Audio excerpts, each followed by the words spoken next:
Assalamualaikum warahmatullahi wabarakatuh. Saya Wan Azram bin Yusuf, S54690. Kos Sarjana Muda Pengurusan Pemasaran. Saya akan membentangkan rangka, cerpen dan papan cerita. Pertama adalah tema. Tema dalam cerpen ini adalah ekonomi. Seterusnya adalah persoalan. Persoalannya adalah persaingan yang berlaku dalam bidang perniagaan. Seterusnya, watak dan perwatakan. Dalam cerpen ini adalah terdapat dua watak. Pertama adalah aku, kedua adalah Pak Cik Lan.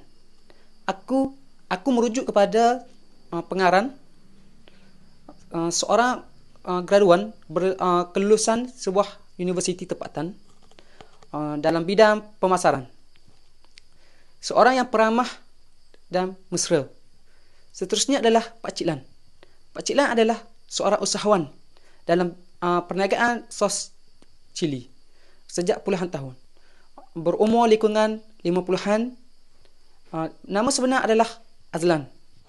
Latar dalam cerpen ini saya senaraikan 3 sahaja.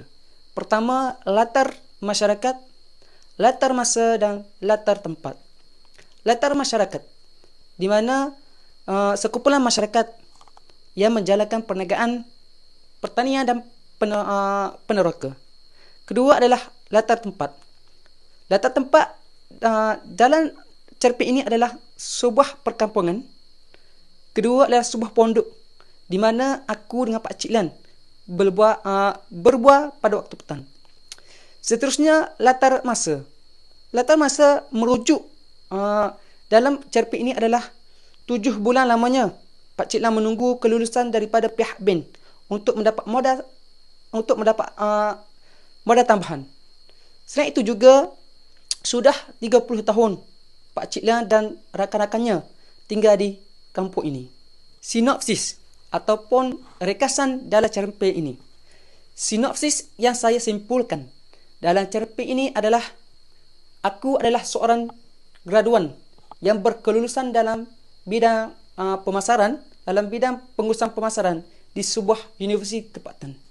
Melakukan kerja sambilan untuk menyara diri dan keluarga. Selain itu juga aku mendengar rintihan dan keluh kelisah daripada seorang pakcik tua yang menjalankan perniagaan sos cili. Pakcik tua itu adalah Pak Cik Lan. Pak Cik Lan menceritakan beberapa kisah kejayaan dan kegagalan yang pernah beliau lalui.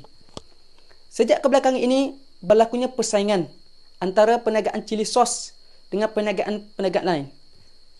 Masalah yang dihadapi oleh Pak Cik Lan adalah antaranya modal, teknologi, modal insan dan sumber bahan mentah. Aku mendengar rintihan dan keluh kelisah daripada Pak Cik Lan.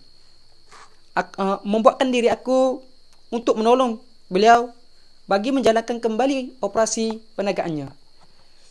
Dengan adanya ilmu yang aku belajar di universiti dahulu, aku berusaha dan berkongsi apa yang aku belajar di universiti.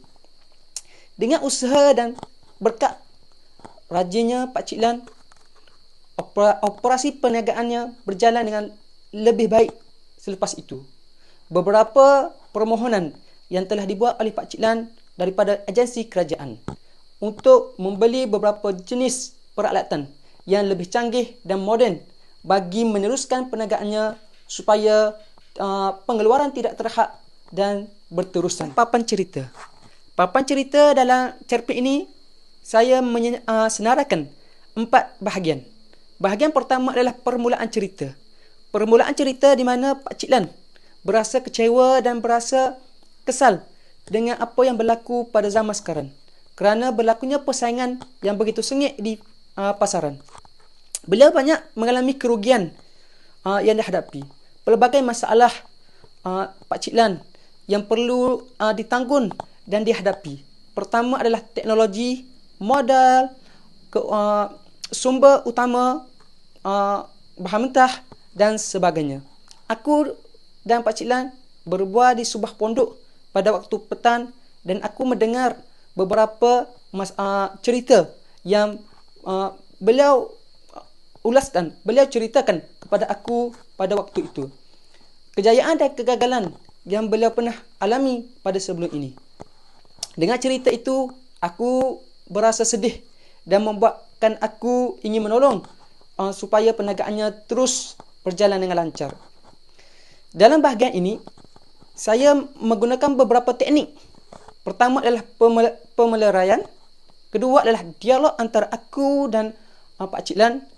Yang seterusnya adalah perkembangan cerita.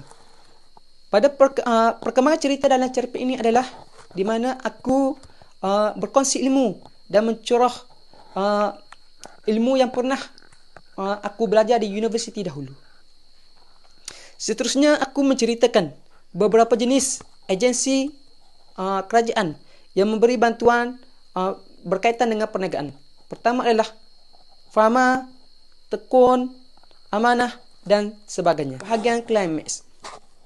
Pada bahagian ini, aku dan keluargaku dikejutkan oleh beberapa berita yang kurang enak dan amat sedih. Di mana pak saudaraku dan emak saudaraku meninggal dunia dalam waktu yang amat singkat. Ini membuatkan kami sekeluarga begitu sedih dengan pemergian mereka. Setelah beberapa lama kami tinggal di kampung lebih kurang 1 minggu untuk menyelesaikan beberapa masalah yang berkaitan dengan keluargaku. Pengakhiran cerita dalam cerpen ini di mana Pak Cik Lan memberitahu kepada aku di mana perniagaannya kembali berjalan dengan lancar. Pak Cik Lan menyertai beberapa seminar, contohnya seminar Shopee dalam jualan untuk meningkatkan jualannya dan menambah ilmu pengetahuan. Seterusnya adalah setelah beberapa bulan lamanya, Pak Cik Lan mendapat berita gembira daripada pihak bank, di mana pihak bank meluluskan permohonannya untuk mendapat suntikan modal bagi menampung perniagaannya. Hal ini membuatkan Pak Cik Lan begitu semangat bagi meneruskan perniagaannya. Sekian, terima kasih.